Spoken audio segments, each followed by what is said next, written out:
할렐루야. 오늘도 한 주간이 다 흘러갔습니다. 오늘 토요일 주안에서 안식하심으로 새로운 재충전하는 귀한 날 되길 바랍니다. 오늘 함께 읽을 말씀은 마가복음 2장 17절 말씀입니다. 예수께서 들으시고 그들에게 이르시되 건강한 자에게는 의사가 쓸데없고 병든 자에게라야 쓸데있느니라.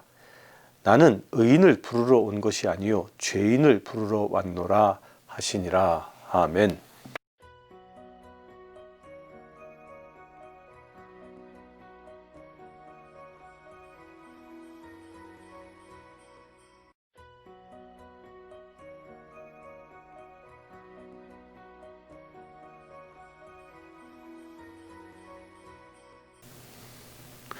서울의 한 성공회 신부님의 간증입니다. 제가 이 간증을 들은 지가 근 한 20년 정도 되었는데요. 이분은 서울역에서 사역을 했습니다. 서울역에 있는 노숙자들 또한 서울역 인근의 집창촌에 살고 있는 사람들을 대상으로 선교 활동을 했고 매주 그 인근의 컨테이너 박스에서 그들과 더불어 예배를 드리며 그들을 섬겨왔습니다. 그런데 그 예배 공동체에 신자 대표를 맡은 사람이 있는데 이 사람은 사창가에서 일하는 여인이었습니다. 그런데 예배를 드리기 전에 분위기는 어떠냐면 예배를 드리러 사람들이 쭉 몇몇이 모여들면 처음부터 끝까지 쌍시옷으로 시작해서 쌍시옷으로 끝나는 육두문자판입니다. 그럼 모르는 사람이 보면 싸움판 난 것처럼 그렇게 험악한 이야기들만 주고받습니다. 물론 그 신자 대표도 마찬가지고요. 그런데 예배를 시작하면 그 신자 대표는 늘 한쪽 구석에 쭈그리고 앉아서 처음 시작부터 끝까지 눈물을 그치지 못한다고 합니다. 그냥 흑적흑적 울기만 하면서 예배의 시간을 보냅니다.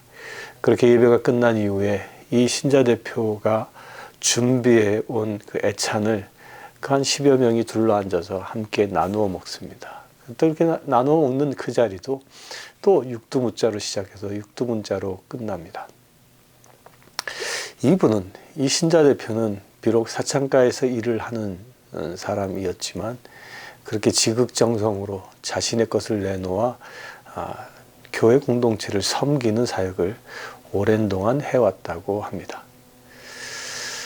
여러분들 어떻게 생각하십니까? 이분에 대하여 어떻게 생각합니까? 오늘 말씀에 보면 예수님께서 레위 집을 찾아가십니다.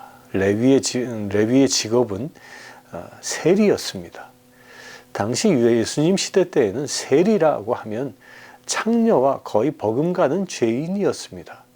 오히려 더 심한 사람들에게 손가락질 받는 사람이었습니다.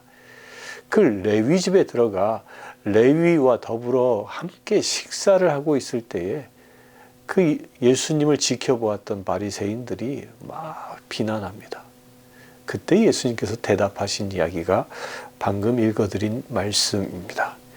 건강한 자에게는 의사가 쓸데없고 병든 자에게라야 쓸데있느니라. 나는 의인을 부르러 온 것이 아니라 죄인을 부르러 왔다. 그렇다면 예수님 지금 이 시간 여러분들에게 질문하고 있을 겁니다. 너는 의인인가? 아니면 너는 죄인인가? 오늘 육신의 안식을 취하면서 이 말씀을 가지고 묵상해 보지 않겠습니까?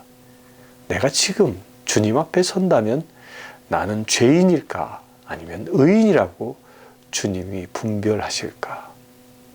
죄인이라고 주님께서 내치실까? 아니면 의인이라고 주님께서 천국으로 인도하실까? 여러분들은 어떻습니까?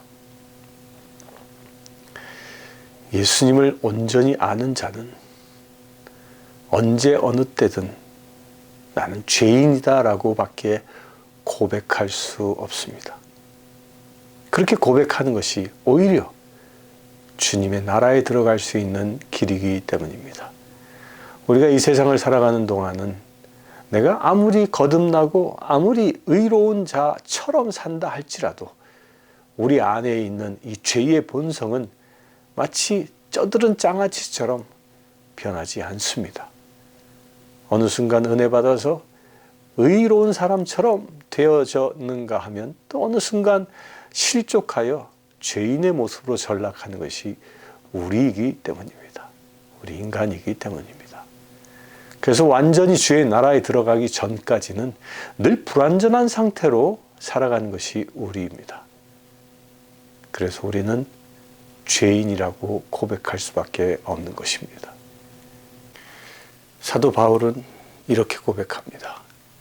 그가 젊어서는 자기 자신을 나는 죄인이다 라고 고백하고요. 그가 나이가 들어서는 나는 죄인 중에 죄인입니다 라고 고백합니다.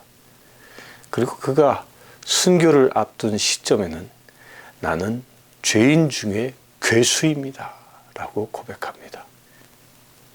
우리가 주님 앞에 나아갈 때마다 나의 의로움이 보이는 것이 아니라 주님과 더 가까워질 때 질수록 나의 죄인됨이 나타난다는 것입니다. 그래서 진정 구원받은 심령은 주님 앞에 죄인됨을 고백하고 엎드려 울 수밖에 없는 존재인 것입니다. 이렇게 죄인됨을 고백하고 주님 앞에 나오는 자에게 예수님은 축복하십니다. 그를 회복시키시기 위하여 주님은 당신의 보혈을 허락하시는 것입니다. 그래야 그의 육과 영이 새롭게 거듭나 진정 하나님의 자녀 된 사람답게 살아갈 수 있도록 구원하시는 것입니다. 스스로 의인이라 여기는 자는 주님이 죄인으로 정죄하시겠지만 스스로 죄인이라고 고백하는 자는 주님께서 그를 들어 쓰셔서 하나님의 나라로 인도하는 것입니다. 한 주간을 정리하시면서 오늘 이 말씀을 묵상했으면 좋겠습니다. 내가 지금 주님 앞에 선다면 나는 주님께 무엇이라 고백할 것인가? 죄인 중에 괴수라 고백할 것인가? 아니면 바리새인처럼 의인처럼 당당하게 서 있을 것인가? 어느 자세를, 어떤 입장을 여러분들은 취하시겠습니까? 사랑하는 성도 여러분, 오늘 말씀에서도 의인을 부르러 온 것이 아니라 죄인을 부르러 온 것이라 말씀하신 것처럼 여러분들 내면 안에 쌓여있는 그 모든 죄덩어리들이 예수님의 보혈로 이 시간 씻겨지는 역사가 일어나기를 주님의 이름으로 축원합니다. 잠시 기도하겠습니다. 고마우신 아버지 하나님, 죄인인 우리의 모든 죄된 본성을 오직 예수님의 보혈로 씻겨지기를 원합니다. 주님, 당신의 보혈로 이 시간 예배하는 모든 심령들을 씻어 주시옵소서.